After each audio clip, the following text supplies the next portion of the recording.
एक शाम प्राची टीवी पर सीरियल देख रही होती है, तभी उसकी सास वहाँ आती है। अरे सीरियल में तो ऐसे मग्न है जैसे आज रात का खाना पड़ोसी आकर बनाएंगे। मुझे पता ही नहीं था आपने अपने बेटे की शादी पड़ोस में भी की हुई है। हाँ? मतलब? मतलब इस घर में सारा काम बहू ही करती है, आप तो सिर्फ खर्राटे मारती हैं।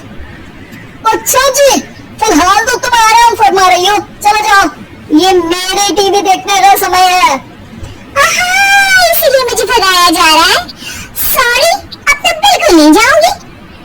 प्राची की इस बात पर दोनों सास बहू के बीच टीवी रिमोट के पीछे बच्चों जैसे छीना झपटी शुरू हो जाती है, जिसके बीच श्लोक भी काम से घर वापस आ जाता है। आज मेरी चूहे बिल्ली की जोड़ी किस बात पर झगड़ रही है? अरे तेरी बीवी मुझे टीवी नहीं देखने दे रही। अरे तुम्हारी मम्मी मुझे खाना बनाने के लिए फोर्स कर रही है। अरे वाह, ऐसे बेतुके रीजन पर तो बच्चे भी झगड़ा नहीं करते। अरे मुझे कुछ मत बोल, सब इसने ये शुरू किया है। हाँ, जैसे आप तो बहुत दूध की धुली है ना। अरे बस, दोनों चुप। प्राची जाओ, खाने की तैयारी करो। और माँ तुम छोड़ो, तुम्हें क्या बोलूं, शांति से अपना सीरियल देखो, मुझे दोबारा लड़ने की आवाज सुनाई नहीं देनी चाहिए। ऐसा बोलकर श्लोक वहाँ से चला जाता है, जिसके पीछे पीछे प्राची भी कुछ न कुछ बड़बड़ाते हुए रसोई में चली जाती है। हाँ, सासू जी को तो कुछ बोलेंगी ही नहीं, बस मुझ पर ही हुक्म चलता है, खाना बनाओ, जैसे मैं इनके घर में खाना बनाने के लिए आई हूँ। इसी तरह शाम बीतती है और रात को श्लोक और प्राची की सास खाना खाकर सोने चले जाते हैं, लेकिन प्राची गुस्से में कुछ खाए बिना काम में ही लगी रहती है। इस घर में किसी को घंटा फिक्र नहीं पड़ता, मैं खाऊं या भूखी रहूं। प्राची कुछ देर के लिए रसोई से बाहर जाती है और जैसे ही वापस आती है तो वहाँ दूध का भरा ग्लास देखकर हैरान रह जाती है। फिक्र पूरी है, बस भी खाना नहीं है। प्राची दूध पीकर सोने चली जाती है और अगली सुबह एक बार फिर सास बहू का कार्टून नेटवर्क स्टार्ट हो जाता है। ये तुमने ही किया है। अरे अजीब जबरदस्ती है, मैं बोल रही हूँ मैंने कुछ नहीं किया। दोनों ने मिलकर पूरे घर को पागल खाना बनाया हुआ है। यहाँ कोई नॉर्मल इंसान तो रह ही नहीं सकता, इसीलिए अब पड़ोसी क्या रिश्तेदार भी घर आने से कतराते हैं। और सुन बेटे, तू भी चंगा, तेरी माँ भी चंगी, तेरी बीवी भी चंगी, रिश्तेदार। हाँ जी, आपको नहीं पता क्या, गंगाधर ही शक्तिमान है, रिश्तेदार ही। हाँ, बस समझ गया। कभी जानवरों जैसे लड़ेंगी तो कभी जुगलबंदी करेंगी। भाई मैं आप दोनों के बीच में नहीं फंसना चाहता। सास बहू की इस मनमौजी जोड़ी से परेशान होकर श्लोक अपना सर खुजलाता वहाँ से चला जाता है। चलो अब मैं भी कीर्तन में जा रही हूँ। इस पर जैसे ही सास कमरे में अपना पर्स लेने जाती है तो वहाँ नाश्ते की प्लेट रखी देख मुस्कुराने लगती है और नाश्ता करके घर से बाहर निकलते हुए कुछ पैसे टेबल पर रख जाती है, जिसकी कुछ देर बाद सिलेंडर वाला घर आता है। ओ मैया, मैं सिलेंडर के बारे में तो बिल्कुल भूल ही गई थी।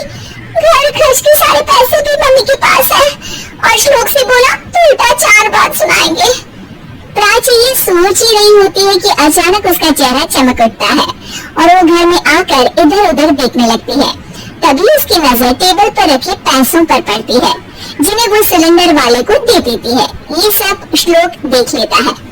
अच्छा बेटे, इतना बड़ा घोटाला, सबके सामने मैं तेरी दुश्मन और पीठ पीछे तेरी मेरी यारी। इस पर श्लोक एक प्लान बनाता है और शाम को सब एक साथ बैठे होने पर बोलने लगता है। माँ, तुम दोनों की बहुत लड़ाई होती है, इसलिए मैं सोच रहा हूँ कि प्राची को उसके घर छोड़ाऊं, इससे वो भी खुश रहेगी और तुम भी। अचानक श्लोक की ये बात सुनकर सास बहू शौक से उसकी तरफ देखती है। अरे ऐसे कैसे घर छोड़ाओगे, मुझे कहीं नहीं जाना। अरे तुमने बोला नहीं पर मैंने सुन लिया, तुम्हें मम्मी के साथ रहना अच्छा नहीं लगता, मुझे पता है। अरे वो अरे जब बहू खुद कुछ काम बोले तो वो तुझे सुनता नहीं, और अब जो इसने बोला ही नहीं वो तो समझ गया। जब उसे नहीं जाना तो फिर जबरदस्ती क्यों कर रहा है? अच्छा, फिर आपको मौसी के घर छोड़ाता हूँ, बस अब आप दोनों एक घर में एक छत के नीचे नहीं रह सकती। मैं इस टॉम एंड जेरी की जोड़ी को और नहीं झेल सकता। हैं? ऐसे कैसे नहीं रह सकते? तुम्हें इतनी दिक्कत है तो तुम्हारा बोरिया बिस्तर पैक कर देती हूँ, लेकिन मम्मी जी कहीं नहीं जाएंगी। बिल्कुल यही सुनना था मुझे। अगर दोनों में इतना ही प्यार है फिर हर वक्त ये लड़ाई का नाटक क्यों करती हो? देखा मैंने कैसे माँ किचन में दूध रखती है और तुम उनके लिए कमरे में नाश्ता रखती हो, और कैसे वो पहले ही तुम्हारी दिक्कत समझकर घर में पैसे रख कर बाहर जाती है। अरे भाई इतना ड्रामा तो डेली सोप में भी नहीं होता जितना तुम दोनों ने इस घर में फैलाया हुआ है। तू हमें टॉम एंड जेरी बोलता है ना, तो याद कर वो दोनों भी एक दूसरे को बाहर वालों की बुरी नजर से बचाने के लिए हमेशा सबके सामने लड़ते थे, लेकिन अकेले में दिक्कत के समय मदद भी तो करते थे। बस हमारा रिश्ता भी कुछ ऐसा ही है।